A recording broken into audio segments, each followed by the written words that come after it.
नमस्कार साथियों, स्वागत है आपका सिविल लक्ष्य अकेडमी के भारत एवं विश्व करंट अफेयर्स प्रोग्राम में। आज हम देखेंगे 9 से 12 सितंबर 2021 के डेली करंट अफेयर्स के प्रश्न जो आपके एग्ज़ाम में आ सकते हैं। साथियों, कुछ दिन से रेगुलरिटी थोड़ी सी मिस हुई है मुझसे, उसके लिए मैं क्षमा चाहूँगा। तो पहला प्रश्न है, lieutenant governor general Gurmeet Singh किस राज्य के नए राज्यपाल बने? तमिलनाडु, उत्तराखंड, हिमाचल प्रदेश या पश्चिम बंगाल? तो इसका सही जवाब है उत्तराखंड। ठीक है, तो यहाँ आप देख सकते हैं ये फ़ोटो जो है वो गुरमीत सिंह जी की है और ये अब उत्तराखंड के नए राज्यपाल बन गए हैं। उत्तराखंड की पहले राज्यपाल थी बेबी रानी मौर्य, उन्होंने इस्तीफ़ा दे दिया है। उनके बाद जो लेफ्टिनेंट जनरल गुरमीत सिंह हैं, इनको सरकार ने नए राज्यपाल के रूप में चुना है। ठीक है, इसके अलावा कुछ राज्यों के राज्यपाल और बदले हैं, जैसे राष्ट्रपति रामनाथ कोविंद ने गुरुवार को नए राज्यपालों की नियुक्ति के आदेश दिए हैं। बनवारी लाल को पंजाब का राज्यपाल नियुक्त कर दिया गया है। ठीक है, तमिलनाडु का प्रभार उनके पास था, लेकिन अब वह कहाँ के राज्यपाल होंगे? तो पंजाब के राज्यपाल होंगे। उत्तराखंड का हमको पता ही है। इसी प्रकार अब नागालैंड के गवर्नर रहे RN रवि को तमिलनाडु का राज्यपाल बनाया गया है और असम के गवर्नर प्रोफेसर जगदीश मुखी को नागालैंड का अतिरिक्त प्रभार दिया गया है। तो इस तरीके से इन 4 राज्यपालों के कार्यभार में थोड़े परिवर्तन आए हैं, जिन्हें आपको याद रखना है। नेक्स्ट क्वेश्चन है, पावर सेक्टर में साइबर सिक्योरिटी लागू करने वाला पहला राज्य कौन सा है? महाराष्ट्र, मध्य प्रदेश, राजस्थान या गुजरात? तो इसका सही जवाब है मध्य प्रदेश। हालांकि ऐसा लगा होगा आप लोगों को कि इसका आंसर महाराष्ट्र होना चाहिए, क्योंकि पावर ग्रिड पे हैकिंग से अटैक करने का मामला सामने आया था और ये अटैक चाइना के द्वारा किया गया था संभवतः। ठीक है, लेकिन पावर सेक्टर में साइबर सिक्योरिटी लागू करने वाला पहला राज्य मध्य प्रदेश बना है और मध्य प्रदेश ने यहाँ पे थोड़ा कह सकते हैं कॉन्शियसनेस दिखाया है, थोड़ी जागरूकता दिखाई है और वो ये जानते हैं कि सर्किट फेल होने से क्या हो सकता है। आपको पता हो कि निफ्टी इंडेक्स जो है इंडिया का इंडिकेटर, उसको भी प्रभावित किया था हैकर्स ने पावर ग्रिड में क्या करके, हैकिंग करके। तो इतना ज़्यादा इफेक्ट होता है कि शेयर मार्केट तक को भी प्रभावित किया जा सकता है और निकट भविष्य में इसकी जो पावर ग्रिड की उपयोगिता है, ज़रूरत है और इम्पोर्टेंस है, महत्ता है, सब कुछ बढ़ेगी, क्योंकि आने वाला समय EV का है, इलेक्ट्रिकल व्हीकल का है ना। और जब इलेक्ट्रिक व्हीकल चलेंगे तो बहुत ज़्यादा पावर कंज्यूम होगा और ये पावर ज़्यादातर जो होगा सोलर एनर्जी से आएगा। वहाँ पे भी जो पावर ग्रिड है उस पर नियंत्रण रखना बहुत ज़रूरी होगा और ऐसे में साइबर सिक्योरिटी और साइबर अटैक से उन्हें बचाना बहुत ज़रूरी होगा। ठीक है, तो इसको आपको याद रखना है। नेक्स्ट क्वेश्चन है, कार्बन डाइऑक्साइड कैप्चरिंग प्लांट कहाँ स्थापित किया गया है? आइसलैंड, डेनमार्क, चीन या भारत? तो इसका सही जवाब है आइसलैंड में। तो आइसलैंड ने कार्बन डाइऑक्साइड कैप्चरिंग प्लांट स्थापित कर लिया है। इसके माध्यम से ये कार्बन डाइऑक्साइड जो वायुमंडल में अतिरिक्त कार्बन डाइऑक्साइड है उसके अवशोषण का काम करेंगे।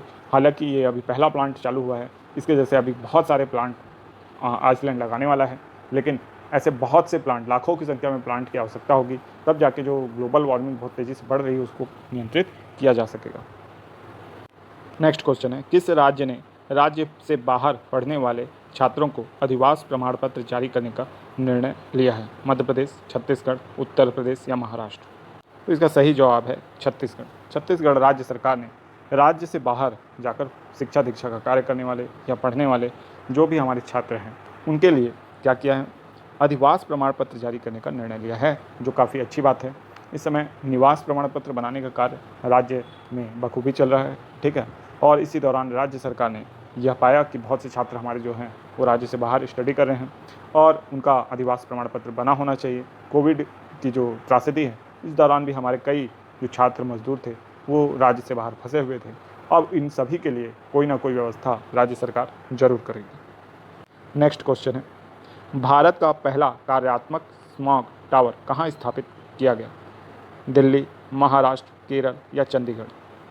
तो इसका सही जवाब है दिल्ली। ठीक है, देखिए स्मॉग के कारण जो समस्या पैदा होती है वो दिल्ली में पैदा होती है। ठंड के समय में ऐसी धुंध छा जाती है और उसमें जो आपका सल्फर डाइऑक्साइड है और जितने प्रदूषक हैं वो मिलने से जो फॉग है वो स्मॉग में बदल जाता है और जो कि न केवल स्वास्थ्य के लिए हानिकारक है बल्कि उससे आँख से दिखता भी नहीं है, मतलब गाड़ियों को भी नहीं समझ में आता है कुछ चलने में। तो इसलिए स्मॉग टावर लगाया जाएगा जिसके माध्यम से स्मॉग को कम करने का प्रयास किया जाएगा, जो कि अच्छी पहल है दिल्ली सरकार की। नेक्स्ट क्वेश्चन है, मुल्ला हसन अखुंद किस देश के नए प्रधानमंत्री बने हैं? Tajikistan, Turkmenistan, Afghanistan, Kazakhstan? तो इसका सही जवाब है अफगानिस्तान। ठीक है। तो अफ़गानिस्तान में परिस्थितियाँ बिल्कुल बदल चुकी हैं। कुछ समय पहले जहाँ अफ़गानिस्तान में एक डेमोक्रेटिक गवर्नमेंट थी, वर्तमान में डेमोक्रेसी वहाँ अंत हो चुकी है, तालिबान की सत्ता स्थापित हो चुकी है और तालिबान ने ही मुल्ला हसन अखुंद को नए प्रधानमंत्री के रूप में नियुक्त किया है। और इस दौरान हमारी जो भारत की विदेश नीति है, इसके बहुआयामी पक्ष का फ़ायदा होता हमें दिख रहा है। एक ओर जहां हमने अमेरिका से क्वाड बनाया हुआ था, तो दूसरी ओर ब्रिक्स और शंघाई सहयोग संगठन में भी भारत हिस्सेदार था। अब जैसे ही परिस्थितियां बदली, चुनाव अमेरिका में हुआ, बाइडेन आए, तो जो भारतीय सहयोग था अमेरिका के प्रति, अमेरिका का जो भारत के प्रति सहयोग था, वो भी बदलता हुआ दिख रहा है। इसलिए भारत का झुकाव पुनः ब्रिक्स और एससीओ की ओर है, जो कुछ समय पहले ऐसा लग रहा था कि यानी उसकी महत्ता काफ़ी कम हो चुकी है, लेकिन अब ऐसा लग रहा है कि नहीं, भारत की विदेश नीति बिल्कुल सही डायरेक्शन में थी, हमने दोनों तरफ बैलेंस बना के रखा था। इसलिए आज जो अफ़गानिस्तान में बदली परिस्थितियां हैं, उसके अकॉर्डिंग भी भारत अपने आप को ढाल पाया है। नेक्स्ट क्वेश्चन है, किस राज्य ने एनएच में आपात लैंडिंग सुविधा का उद्घाटन किया है, यानी किस राज्य में किया गया है, और ऐसा ये पहला राज्य है?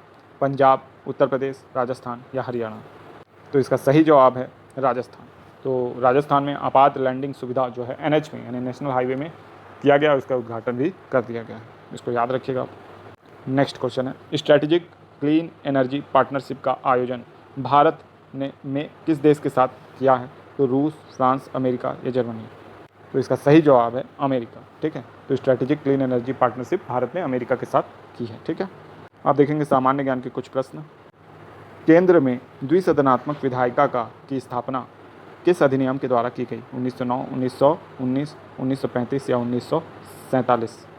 तो 1919 में जो केंद्र में द्विसदनात्मक विधायिका की स्थापना की गई थी, ठीक है, इसको आपको याद रखना है। साथ ही साथ इसमें आप याद रखिएगा कि जो केंद्र में द्विसदनात्मक विधायिका की स्थापना की गई थी, इसमें प्रथम राज्य परिषद थी तथा द्वितीय केंद्रीय विधानसभा, ठीक है।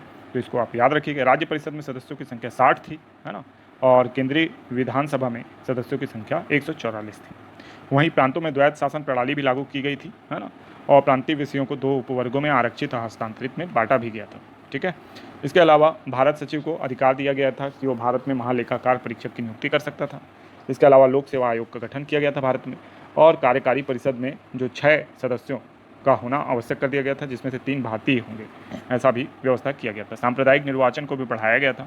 तो इस तरीके के बहुत से कार्य जो है 1919 के अधिनियम के द्वारा किए गए थे।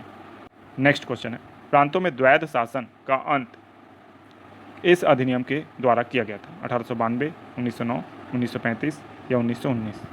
तो इसका सही जवाब है 1935। अभी मैंने आपको बताया कि 1919 के अधिनियम के द्वारा प्रांतों में द्वैध शासन लाया गया था, ठीक है। तो ऑब्वियस सी बात है, इसके द्वारा अंत तो किया नहीं जाएगा। तो अंत किसके द्वारा किया गया? 1935 के अधिनियम के द्वारा। इसमें अखिल भारतीय संघ की भी स्थापना की गई थी। प्रांतीय स्वायत्तता के तहत द्वैध शासन का अंत कर दिया गया था। केंद्र में द्वैध शासन की स्थापना की गई थी, है ना, और जो परिसंघ सूची के विषय भी तैयार किए गए थे। प्रांतीय सूची, समवर्ती सूची सब तैयार हुआ था। संघीय न्यायालय की स्थापना हुई थी। ब्रिटिश संसद की सर्वोच्चता स्थापित की गई थी।